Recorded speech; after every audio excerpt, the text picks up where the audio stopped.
Okay, so it's the 28th, last day of February 2022. Here's a little summary of my life, psychohistory. So I've sent, I put screenshots once in a while on my Facebook just to show people that I send information in ways that I'm being victimized or that I still want to help to, like say politicians. And of course, no answer. Some things actually, like Google tells me, it's delayed or whatever, and then eventually it fails. And things are like time sensitive sometimes, what I'm offering. So,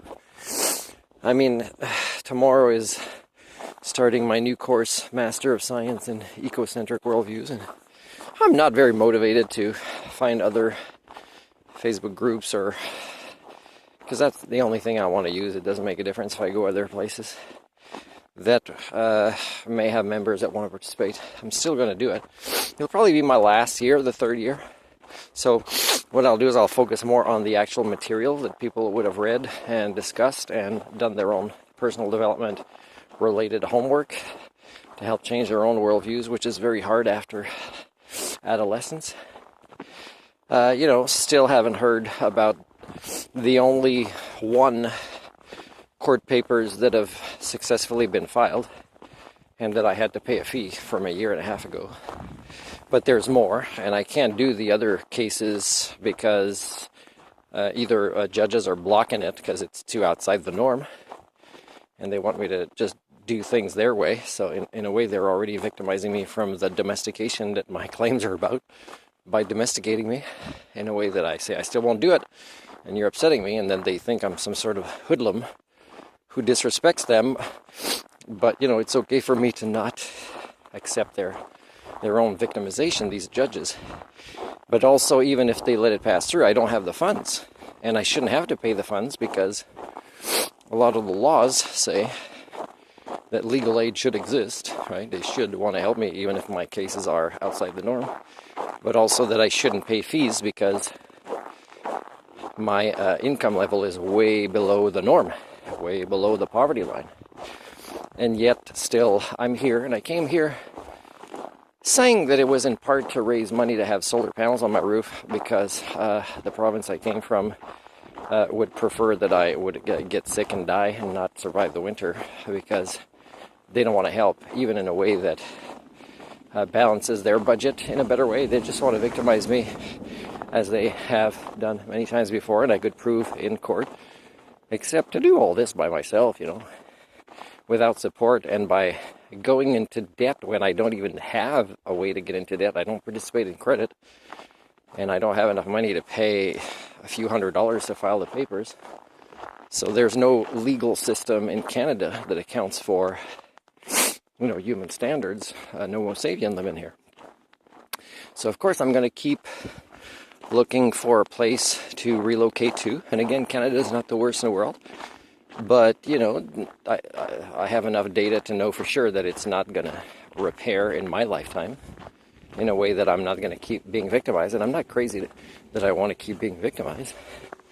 I'd prefer moving and going for the unlikely chance that somewhere else is possible that I'll be appreciated to work in some of my fields of expertise. Even if it's not completely within my field of expertise, like not completely a learning specialist, but just some educator, but in a place that victimizes me less than Canada would, or in mental health, as a worker in mental health, which I've done for many years, and in a way that doesn't victimize me as much as working here in this field, in a field that I see makes the matter worse. In education, it creates its own problems in education, and in mental health, it creates its own problems in mental health. So it's the way it is. So of course I'm going to keep looking for another place.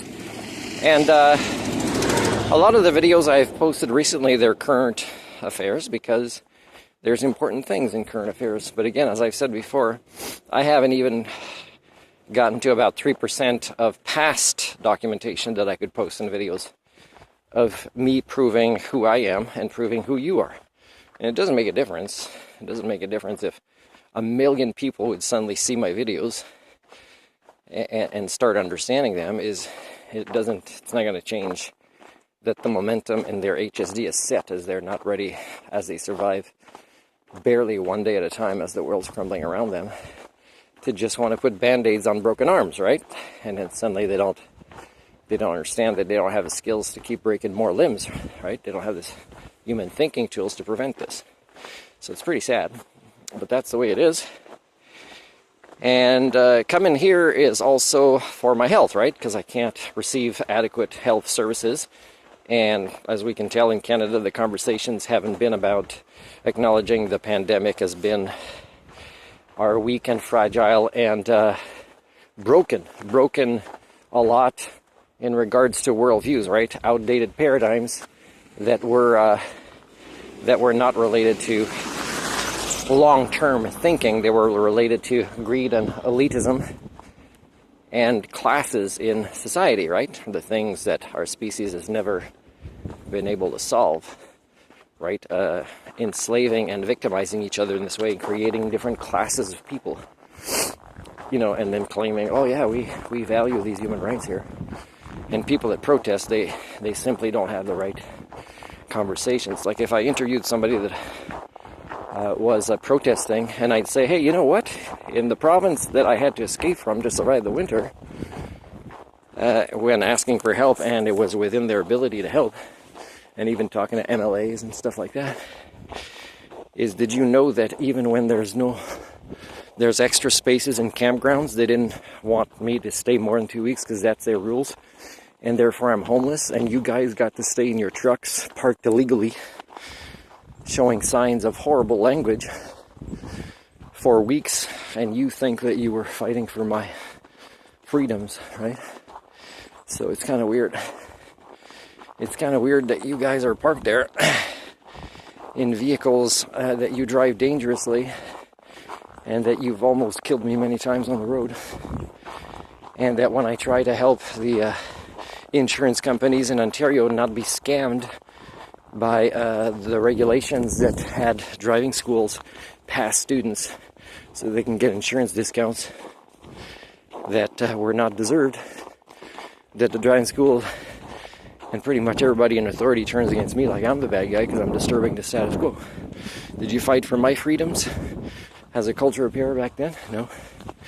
Etc., etc. There's a lot of things that don't make sense in what you think you were protesting when you don't understand even how to use your own language efficiently, and that the concept of freedom must be community-wide.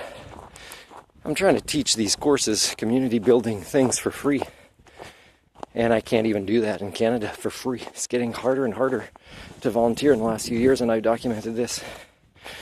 So my freedom is that I can't even offer my services for free without being further victimized. I didn't hear anybody say that. They're all worried about their jobs and whatever, and they want to keep having kids as the world's getting worse. It really doesn't make sense. Anyways, that's who you are. That's who I am. And I've only touched not even 5% of what I'm documenting to show, hey, at least I'm writing my own book in YouTube video format to show this is really who I am. This is really the congruence and the transparency that I have, and this is who you are. So when I say I want to leave Canada and keep looking for a possible Homo sapien community somewhere in search of intelligent life on Earth, is there's hundreds and hundreds of videos that prove why it makes sense for me to do this, because staying in one place for too long is just toxic among, the people primates.